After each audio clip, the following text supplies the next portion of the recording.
Вы смотрите новости на Якутия-24, в студии Иван Лазаренко, и коротко о главных темах этого выпуска. Все ввозимые в Россию автомобили с пробегом начнут проверять строже уже с 1 июля 2021 года. Чем это грозит автомобилистам? В республике стартовала образовательная программа для будущих мам, которая будет обучать правилам перевозки детей в автомобиле.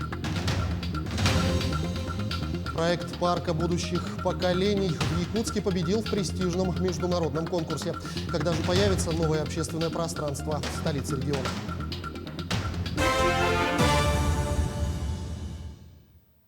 Ростуризм попросил оперативный штаб и Роспотребнадзор по возможности заранее информировать россиян о ситуации с ограничениями на зарубежные массовые туристические направления, сообщила руководитель Ростуризма Зарина Дагузова. Глава Ростуризма отметила, что в России есть нехватка качественных предложений отдыха именно на море. Спрос на такие поездки может быть полностью удовлетворен благодаря открытию массовых зарубежных направлений, если ситуация с коронавирусом улучшится. Что касается введенных весной ограничений на Турцию, то это коснулось более миллиона россиян, которые уже выкупили туры частично или полностью. Сумма предоплат на текущий момент чуть более 40 миллиардов рублей по этим турам. Тем временем на территории республики за минувшие сутки зарегистрировали 92 случая COVID-19, в том числе в Якутске 60. По 5 заболевших зарегистрировали в Вилюйском и Мегино-Кангаласском районах, 4 в Амгинском, по 3 в Алданском, Мирнинском, Таттинском и Усть-Алданском. Также по 2 случая выявлены в Верхоянском, Ленском и Хангаласском районах. Особенно хочется обратить внимание на постоянное выявление случаев в Мегино-Кангаласском улусе и в наших городах, такие как Мирный, Нерингри и Алдан. В летний период, когда очень много передвижения как внутри республики, так и вне нашей республики, у нас, как уже говорилось, отмечалось, регистрируются в том числе новые штаммы британского вируса, которые чаще всего заводятся из-за пределов нашей республики. Поэтому хотелось бы, чтобы вы все-таки более внимательно относились и к своему здоровью, и к здоровью старшего поколения, к здоровью наших беременных женщин, кормящих мамочек, детей, которые не могут получить данную вакцину. Прививались сами, прививали окружение. Еще раз акцентирую внимание, что сегодня это единственный правильный способ уберечься от новой коронавирусной инфекции. Десантник пожарный Алданского авиаотделения, который получил травмы позвоночника во время тушения лесных пожаров в Нерюнгринском районе, ожидает операцию. Об этом сообщил лечащий врач во время диалога с главой региона.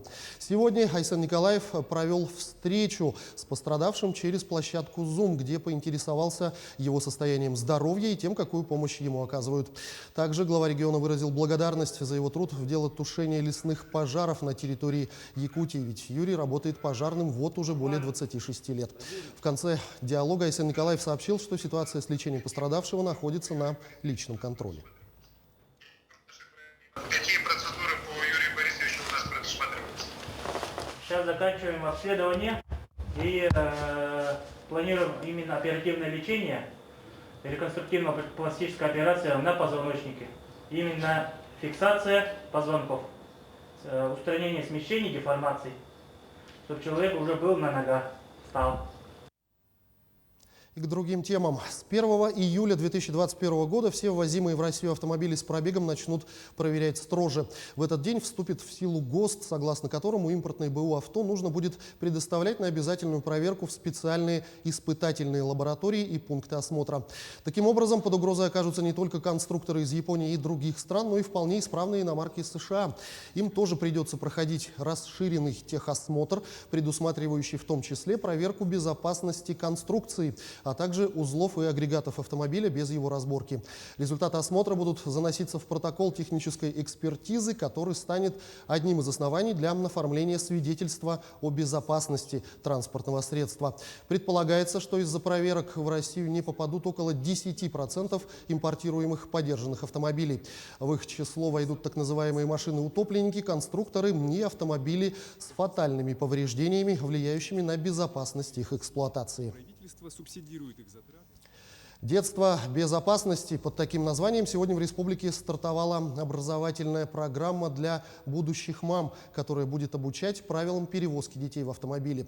Проект реализуется на базе перинатальных центров, в которых будут проводить тренинги по теме установки и использования специальных детских автомобильных кресел, соблюдения детского режима на дороге, а также обучать правилам перехода проезжей части дороги с коляской.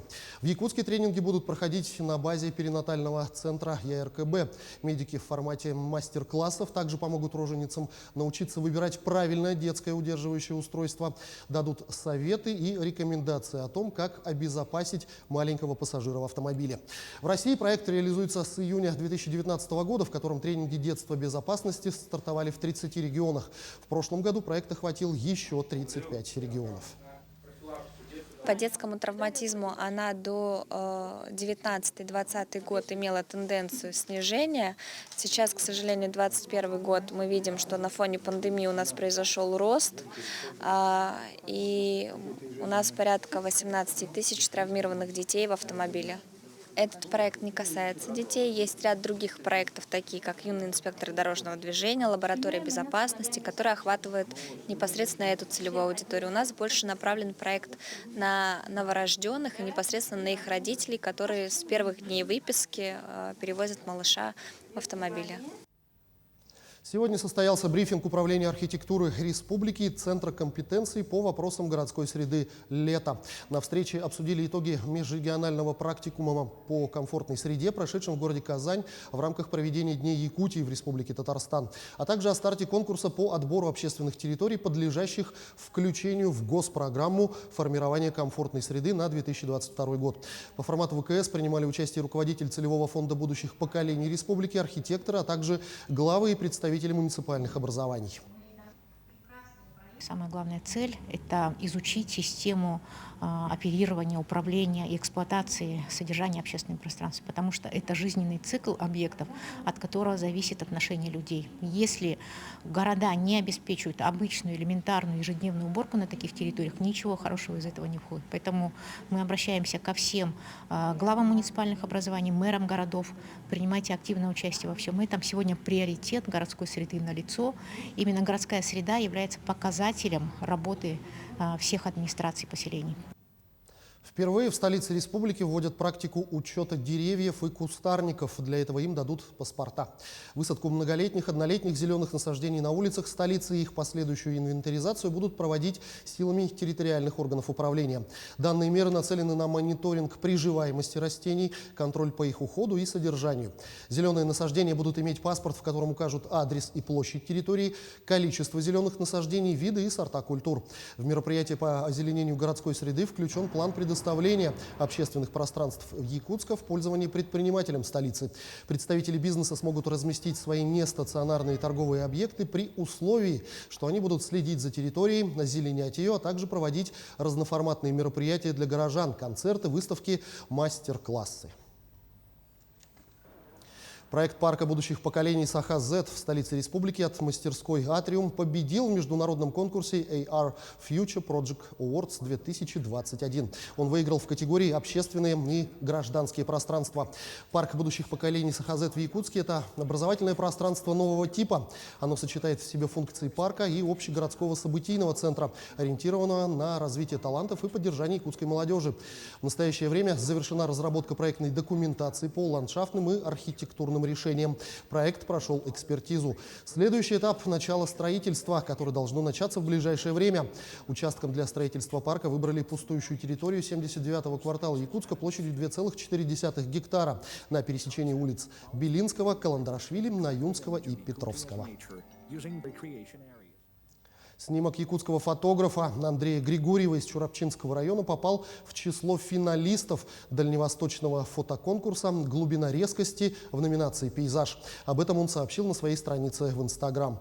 Всего в финал в 2021 году вышли 70 работ из 1634.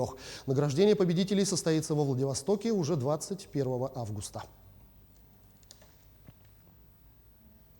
Учебный сезон у алданских каратистов закончился, однако тренировки продолжаются. Также спортсмены наращивают мастерство на мастер-классах у именитых спортсменов.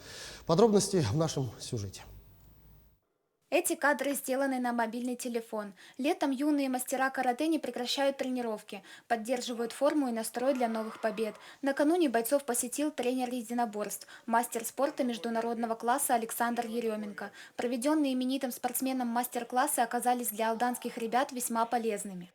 На самом деле очень много регалий, сильнейший боец, по миру он считается. Вот, он проводил для наших ребят мастер-классы, семинары, потом была сдача на пояса. Вот, в первый день мы провели мастер-класс для всех желающих спортсменов. Потом, конечно, он уже работал с нашей командой, отметил высокий уровень подготовки и то, что у нас сильные спортсмены именно по боевой подготовке.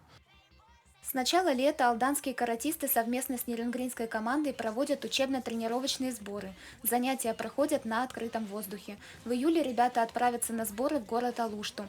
Некоторым ученикам в скором времени предстоит защитить черный пояс. Занятия также помогают оставаться в хорошей спортивной форме и не терять настрой на победу. То есть здесь такая концепция поддержать все то, что мы наработали за 9 месяцев, за наш сезон. И кто летом занимается, закладывается самые важные физические качества. То есть это фундамент выносливости, силы, на которых строится уже вся подготовка в сезоне. И кто лето не занимается, он не готов к следующему сезону. На новый тренировочный сезон у руководства Алданской Федерации карате планы масштабные. Они касаются как увеличения количества групп, так и расширения возрастных категорий. Секреты мастерства Докио Кишункай смогут познать все алданцы. Ангелина Вахнина, Георгий Баранов, Алдан. К этому часу пока вся информация. О развитии событий расскажем в следующих выпусках. Не забывайте носить маски и соблюдать дистанцию в общественных местах. До встречи в эфире.